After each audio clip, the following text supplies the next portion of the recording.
Bonjour à toutes et à tous, j'espère que vous avez passé un bel été. Je suis très heureux de vous retrouver pour cette nouvelle saison de Café Croissant, le journal de la Web TV de la Confédération nationale de la boulangerie-pâtisserie française. Et pour ne rien manquer de l'actualité de la profession, suivez-nous sur notre page Facebook et abonnez-vous à notre chaîne YouTube. Sans plus tarder, je vous propose de nous rendre en Vendée, où la Fédération départementale de la boulangerie-pâtisserie nous a ouvert ses portes. Reportage. La Fédération de Vendée représente environ 75% des boulangers de Vendée, donc un très fort taux d'adhésion. Donc nous, on est plutôt contents de ça.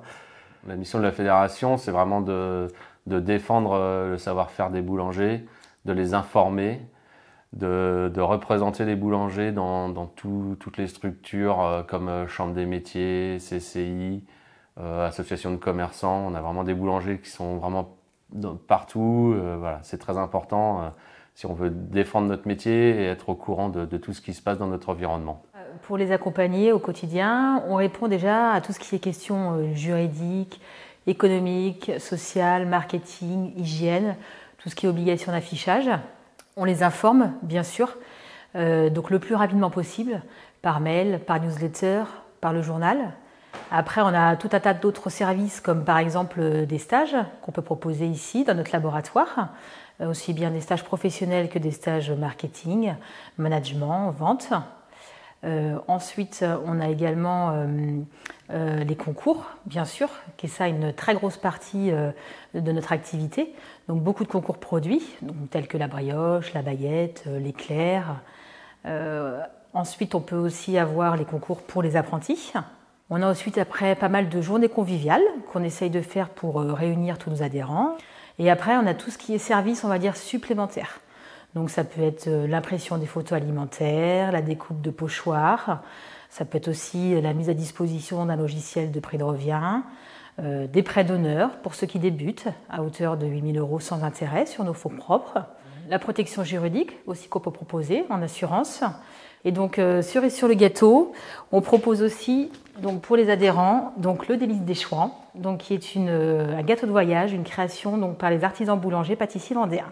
Alors, l'intérêt d'adhérer à la fédération, c'est des boulangers au service d'autres boulangers, ce qui permet entre nous d'échanger des problématiques du métier et de trouver des solutions à nos problèmes. Ça apporte une information et des aides sur tout ce qui se passe autour du monde de la boulangerie. Merci au président Aurélien Alaizo et à toute son équipe de nous avoir fait découvrir les coulisses de la Fédération vendéenne. Il y a tout juste 30 ans, le gouvernement d'Édouard Balladur publiait un décret pour encadrer la fabrication de la baguette de tradition française. Qu'y a-t-il dans ce texte et qu'a-t-il changé pour la profession? Élément de réponse avec Christian Martin, chargé des relations institutionnelles à la CNBPF.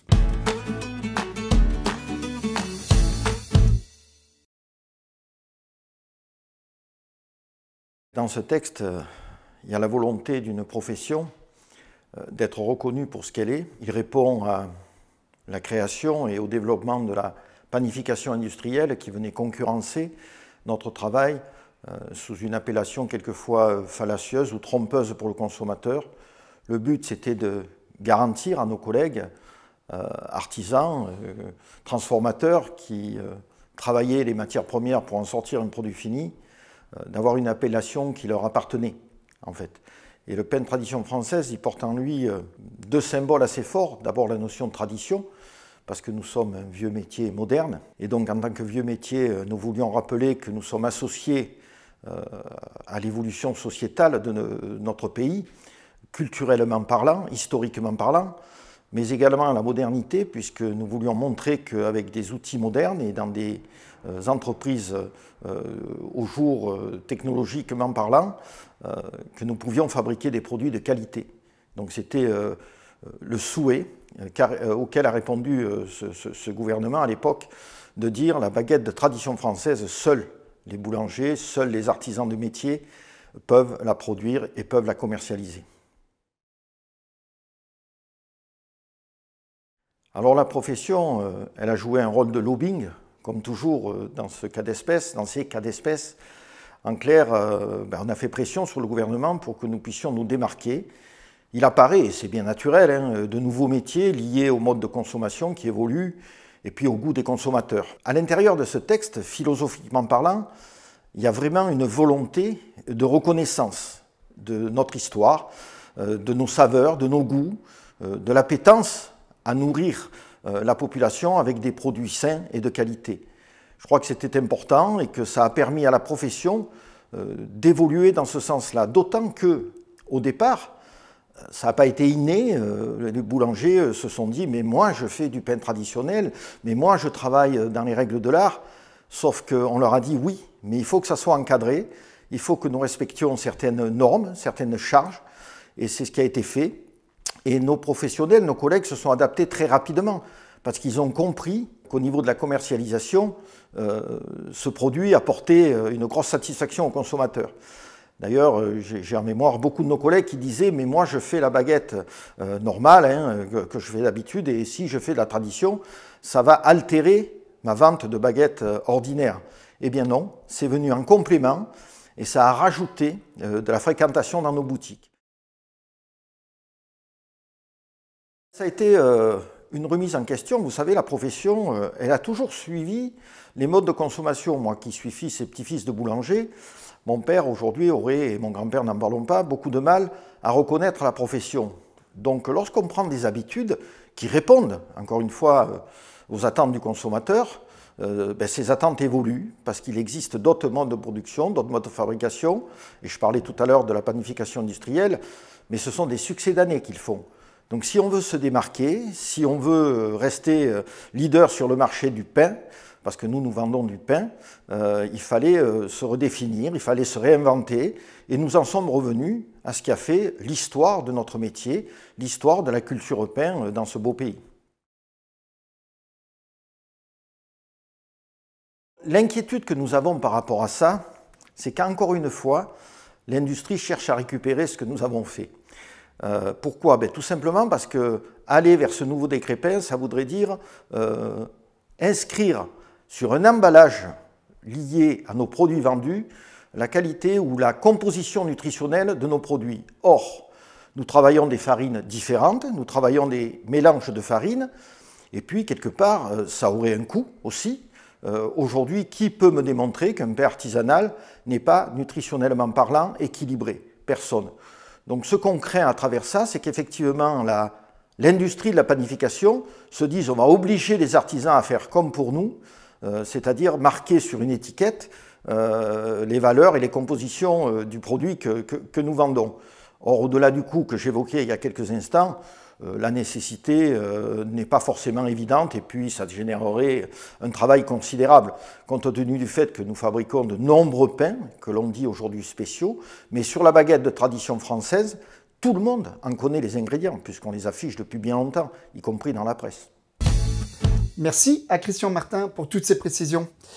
Direction maintenant Marseille. Je vous propose de pousser la porte de la boutique de Clément Courcy. Ce biscuitier bien connu de la cité phocéenne nous livre les secrets d'une spécialité locale, la navette. C'est notre produit du mois.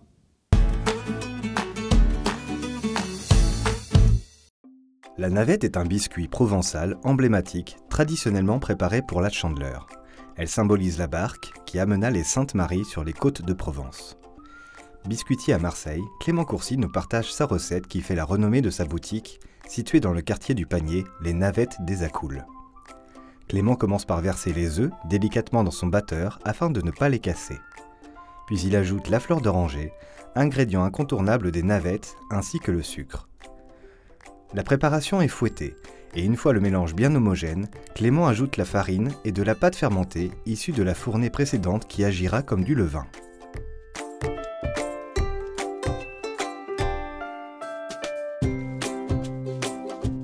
La pâte est ensuite pétrie en douceur. Puis le biscuitier incorpore le beurre à température ambiante.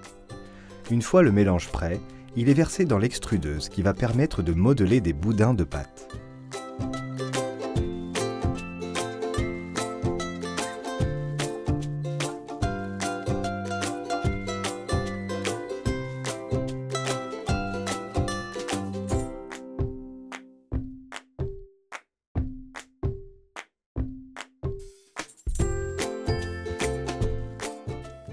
Les navettes sont ensuite taillées afin de leur donner la forme de barque caractéristique de cette spécialité provençale.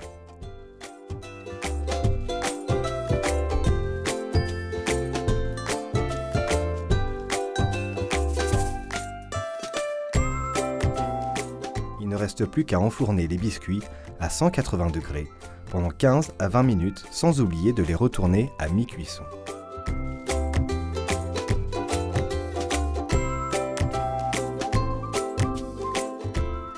Les navettes sont prêtes, il ne reste plus qu'à les déguster.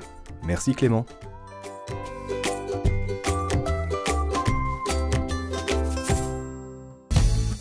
Merci à Clément Courcy de nous avoir accueillis dans sa boutique Les Navettes des Accoules.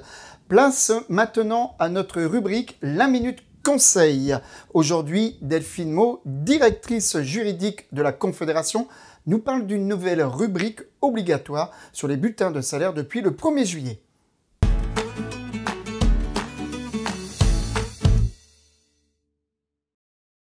Depuis le 1er juillet 2023, il est obligatoire de faire apparaître la mention « montant net social » sur le bulletin de salaire. L'objectif de cette nouvelle rubrique est de simplifier les démarches des bénéficiaires de prestations sociales, comme la prime d'activité ou le RSA. Le montant net social correspond au revenu net après déduction des prélèvements sociaux obligatoires, c'est-à-dire cotisations et contributions sociales, d'origine légale ou conventionnelle à la charge du salarié. Pour 2023, la valorisation du net social dans la DSN n'est pas obligatoire. Celui-ci devra être renseigné par les employeurs à compter du 1er janvier 2024. Toutefois, l'URSSAF demande d'anticiper cette nouvelle démarche afin de vérifier notamment la bonne prise en compte de cette obligation par les logiciels de paye. Le ministère des Solidarités met à disposition des employeurs un kit de communication, avec notamment un modèle de courrier de présentation du montant net social à destination des salariés. Un question-réponse est également disponible en ligne afin que les employeurs puissent accompagner les salariés dans la compréhension de cette nouvelle rubrique. Pour plus de précisions, n'hésitez pas à vous rapprocher de votre groupement professionnel départemental. Merci à Delphine pour ses conseils juridiques. Avant de nous séparer, je vous propose de jeter un coup d'œil à notre agenda du mois. Commençons cet agenda par le concours Un des meilleurs apprentis de France Boulangerie. Co-organisé par la Société nationale des meilleurs ouvriers de France et la CNBPF, il aura lieu du 14 au 16 septembre à la foire de Cournon en Auvergne. Autre événement à vous signaler, la 47e édition des WorldSkills France.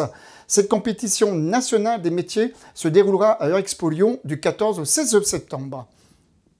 C'est ainsi que s'achève cette émission. Merci de l'avoir suivi.